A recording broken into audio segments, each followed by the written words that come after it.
भाग्य गंगागत उत्तम हेतब भाई आमे पांचाल कटकू जीवा सहदेव कहिलु केते दिनर बाट भाई 7 दिनर बाट चुप करो भाई 7 दिन अरे खाइबा काई की गंगाए 7 दिनर बाट आमे जीवा 6 दिन खाइबा सेई दिन पवन पुअर नामटाकू सार्थक कले भीम केमिति धर्मराज युधिष्ठिरंकु डाहाण कांधरे डाहाणे अर्जुनकु बाम कांधरे बाबरे नकुल सहदेव दुई बाहुरे बसैले बाहुरे कवि मंगल कृष्ण प्रसाद बसु बसु पवन हु खर तोरे चलई मारे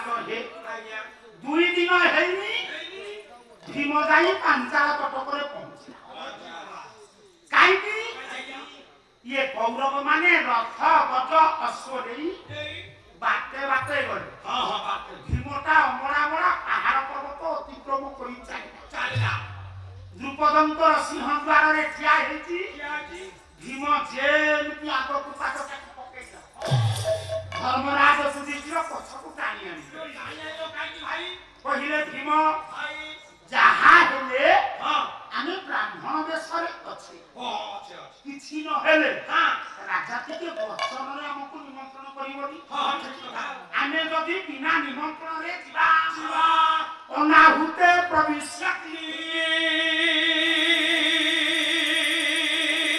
अकुसे बहुभाषते अविश्वस्थ विश्वस्थम विश्वे जाति नराधम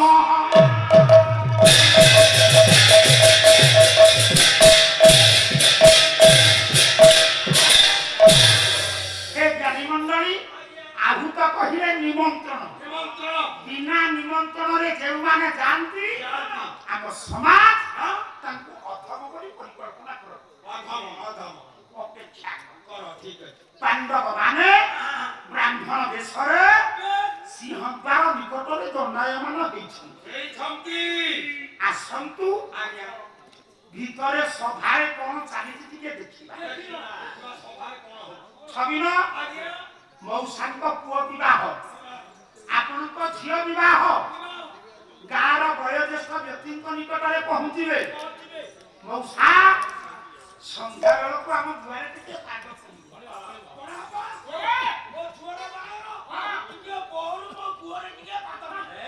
ଏଇଟା ଗୁହାରେ ବୋଲି କହ କାହିଁକି ନା କିଛି ଯଦି ଝାମଲା ସୃଷ୍ଟି ହୁଏ ଗଣ୍ଡଗୋଳ ସୃଷ୍ଟି ହୁଏ ବୟୋଜ୍ୟେଷ୍ଠ ଲୋକମାନେ ଛିଣ୍ଡେଇବେ ନା ଟୋକା କୁଟି ଗଣ୍ଡଗୋଳ ଛିଣ୍ଡେଇବେ ଦ୍ରୁପଦଙ୍କର ନିର୍ଦ୍ଦେଶରେ ତାଙ୍କ ପୁତ୍ର ଦୃଷ୍ଟଦ୍ୟୁମ୍ନ 5 ଜଣ ବସିଆନ ବ୍ୟକ୍ତିଙ୍କୁ ନିମନ୍ତ୍ରଣ କରିଛନ୍ତି ସଭାରେ ଏଇ 5 ଜଣ କିଏ ସେଇ ରାଜଶେଖର ଆଉ ଗୋଟିଏ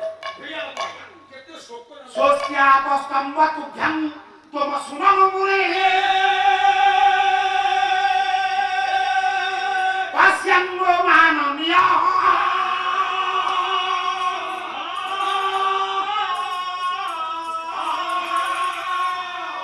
ତାଙ୍ଗ ବନ୍ଦେ ଯାଜ୍ଞବଲ୍କ ନିଜ ସଦସ୍ୟ କବେ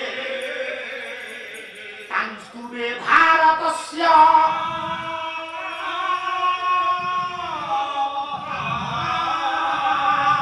विश्वामित्रं पवित्रं जगति विजयता कामवक्त्रे नमस्ते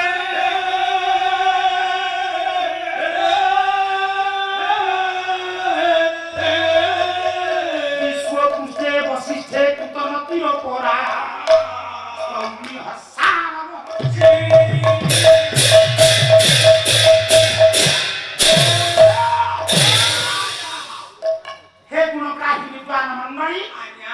ସେଦିନ ଦୁଷ୍ଟଦ୍ୟୁମ୍ନ ଯେଉଁ 5 ଜଣ ମହର୍ଷିଙ୍କୁ ନିମନ୍ତ୍ରଣ କରିଛନ୍ତି ଇଏ ମହର୍ଷି 5 ଜଣ କିଏ? ସ୍ୱସ୍ତ୍ୟାପସ୍ତମ୍ଭ ହେ ଆପସ୍ତମ୍ଭ ମହର୍ଷି ଆପଣ ଆସନ ଅଳଙ୍କୃତ କରନ୍ତୁ। ଯେତେ ପାଠ ପଢୁଆ ଭାଇମାନେ ଭଉଣୀମାନେ ଅଛନ୍ତି ସମସ୍ତେ ବିଚାର କରନ୍ତୁ ଆପସ୍ତମ୍ଭ ମହର୍ଷି କିଏ? ଆପସ୍ତମ୍ଭ କିଏ?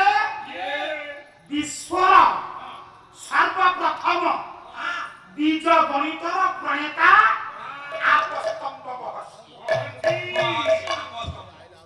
ଗଣିତ ପାଠଟା ଯାହାଙ୍କ ଠାରୁ ସ୍ମୃତି ତାଂସ୍ତୁବେ ଭାରତସ୍ୟ ମହାଭାରତ ରଚନାକାରୀ କୃଷ୍ଣ ଦ୍ରୌପାୟନ ବ୍ୟାସଙ୍କୁ ନିମନ୍ତ୍ରଣ କରୁଛି ହେ ମହାଭାରତ ଆପଣ ଆସନ ଅଳଙ୍କୃତ କରନ୍ତୁ। ବିଶ୍ୱାମିତ୍ରଂ ପବିତ୍ରଂ ଜଗତ୍ ବିଜୟତା ଯିଏ ବିଶ୍ୱର ମିତ୍ର ଜଣେ ସମାଜସେବୀଙ୍କୁ ନିମନ୍ତ୍ରଣ କରୁଛି ଆପଣ ଆସନ ଅଳଙ୍କୃତ କରନ୍ତୁ। ଜଣେ ଶ୍ରେଷ୍ଠ ଯୋଗୀଙ୍କୁ ନିମନ୍ତ୍ରଣ କରୁଛି ଅତ୍ରି ମହର୍ଷି ଆପଣ ଆସନ ଅଳଙ୍କୃତ କରନ୍ତୁ। ଜଣେ ଜିତେନ୍ଦ୍ରିୟଙ୍କୁ ନିମନ୍ତ୍ରଣ କରୁଛି ବଶିଷ୍ଠ ମହାଭାଗ ଆପଣ ଆସନ ଅଳଙ୍କୃତ କରନ୍ତୁ। ହେ ମା ଇଏ 5 ଜଣ ମହର୍ଷିଙ୍କୁ ଆସନ ଦେଇ ସାରିବା ପରେ ଦୁଷ୍ଟଦ୍ୟୁମ୍ନଙ୍କର ଲକ୍ଷ୍ୟ ପଡ଼ିଗଲା ସିଂହଦ୍ୱାର ନିକଟରେ। ଅପେକ୍ଷାକୃତ ରାଜନ୍ୟ ମଣ୍ଡଳୀ ଯୁବ ସମ୍ରାଟ ଅତିଥି ବ୍ରାହ୍ମଣ ମାନେ ଅପେକ୍ଷା କରିଛନ୍ତି। ସାଙ୍ଗେ ସାଙ୍ଗେ ଦୁଷ୍ଟଦ୍ୟୁମ୍ନ ହାତ ଯୋଡ଼ିଦେଲେ ସଭା ରାଜଦ୍ୱାରରେ ଯେ କେହି ଅତିଥି ବ୍ରାହ୍ମଣ ମାନେ ଅପେକ୍ଷା କରିଛନ୍ତି ମୁଁ ବାଚନିକ ନିମନ୍ତ୍ରଣ କରୁଛି ସଭାକୁ ଆସନ୍ତୁ। ଏମାନେ ନିମନ୍ତ୍ରଣ ପାଇକରି ଯେତେବେଳେ ଗଲେ ବସିଲେ କେଉଁଠି? ସଭାର ଦକ୍ଷିଣ ଭାଗର ବସିଲେ କେମିତି? ଆସନର ନିୟମ ସମାଜ ଶିକ୍ଷା ନାରୀ କବି ଅପନ୍ୟା କାବ୍ୟ ହେଉଛି ଚିନ୍ତା କାବ୍ୟ। ଆସନ ପ୍ରମାଣ ଜଗତ ଶ୍ରେଷ୍ଠ ତୋର ବିଧାନ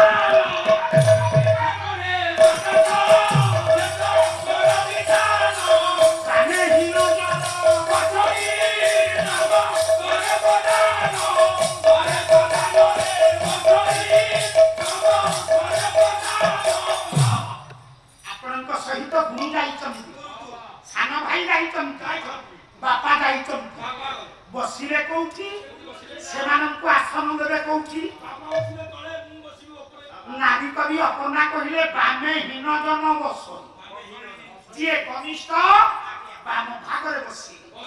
ବାମ ତଳେ ବାମର ଇତର ହଉଛି ଡାହାଣ, ଡାହାଣ ପଟରେ ଗୁରୁଜନ ମାନେ ବସିଲେ।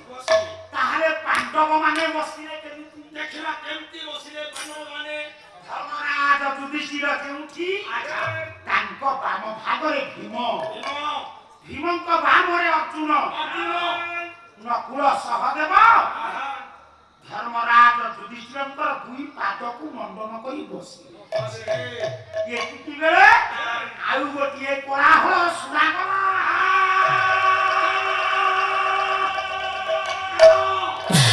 କୋଳାହଳ କଣ? ଜୟ କୁରୁପତି ମାନ ଗୋବିନ୍ଦ ଦୁର୍ଯ୍ୟୋଧନ।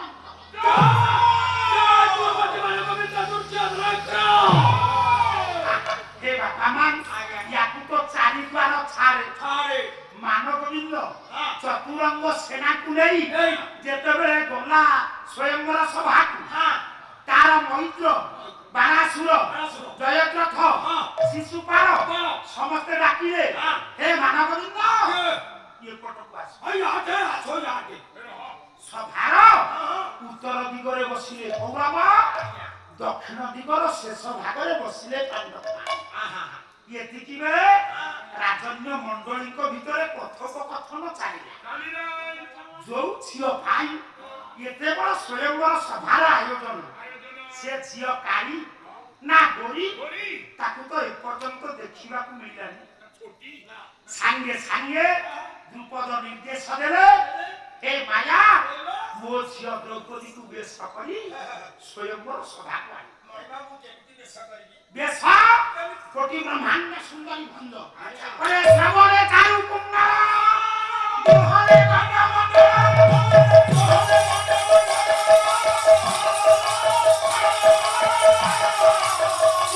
ଭାସି ଉପରେ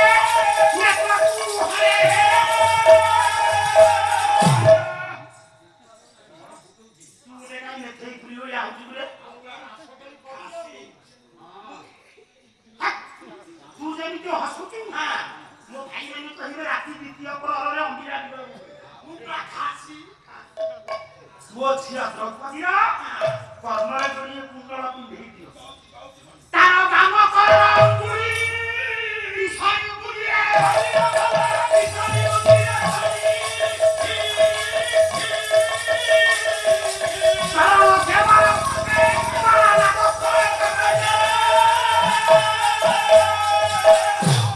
ବାମ ହସ୍ତର ଅନାମିକା ଅଙ୍ଗୁଳିରେ ମୁଦ୍ରିକାଟି ପିନ୍ଧେଇ ଦେ ଗଲେ କୋଟି ବ୍ରହ୍ମାଣ୍ଡ ସୁନ୍ଦରୀ ଭଞ୍ଜ ଯେତିକି ଗାଡ଼ି ସ୍ପିଡି ହବ ସେତିକି ଆଗକୁ ଯିବ ନା ପ୍ରଚଣ୍ଡ ପାଣ୍ଡବ ରାଜଶେଖର କଣ କହିଲେ କଣ୍ଠେ ମୌକ୍ତିକ ଦାମ ଗଣ୍ଡା କର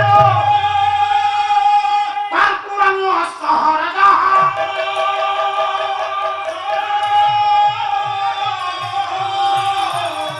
ସାନ୍ଦ୍ରଂ ଚନ୍ଦନ ମଙ୍ଗକେ ବିଚିକିଳ ସକ୍ଷେ ଖାମୁର୍ଥମି নিবারণ চকাস্তু করুণী চিনাংশুকে বিভ্রাতি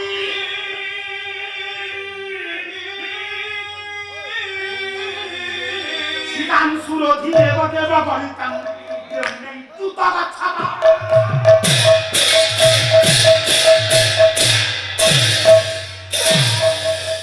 মায়া বেশ করিবু কেমিতি কণ্ঠে মৌক্তিক দামং ମୋ ଝିଅ ଦ୍ରୌପଦୀର ଗଳାରେ ଗୋଟିଏ ମୁକ୍ତାର ହାରକୁ ଲମ୍ବେଇ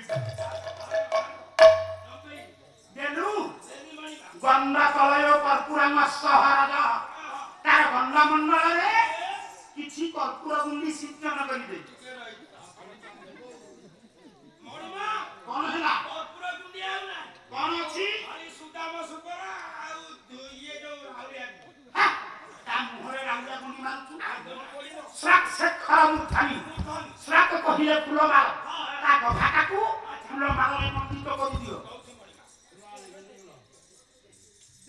ଦେଲୁ ଛିଡ଼ା କର କଣ ହଉଛି କେମିତି ଉଠିବ ଇଏ ମଣିଷଟାକୁ ଉଠେଇବାକୁ ଦେଶି ଆରେ ତାକୁ ଟିକେ ଛିଡ଼ା କର ଆର ହ ସ୍ୱୟଂବର ସଭାକୁ ଦ୍ରୌପଦୀ ଆସୁଛନ୍ତି ଗୋଳ ବାଇରେ ନିବାସ କବି ବାଙ୍କ ନିଧି ଦାସ ଗୋଟିଏ ପଦ ଚୌପଦୀ ଯଥାଯୋଗ୍ୟ ଚୌପଦୀ ହେଉଛି ମାଛ ରୋହିତ ଧରି ପାରି ସଖୀ ଆସେ ସହିତ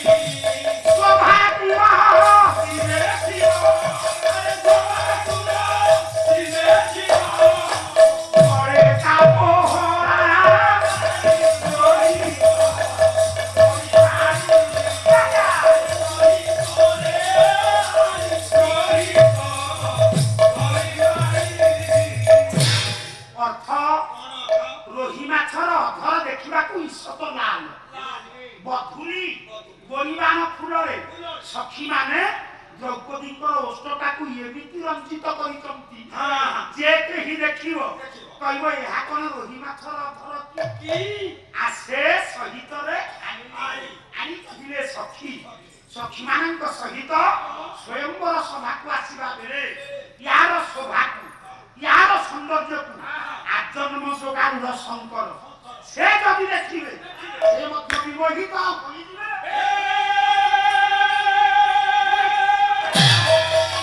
ଆଉ ଗୋଟିଏ ପରୁଚିତ ଭାଇ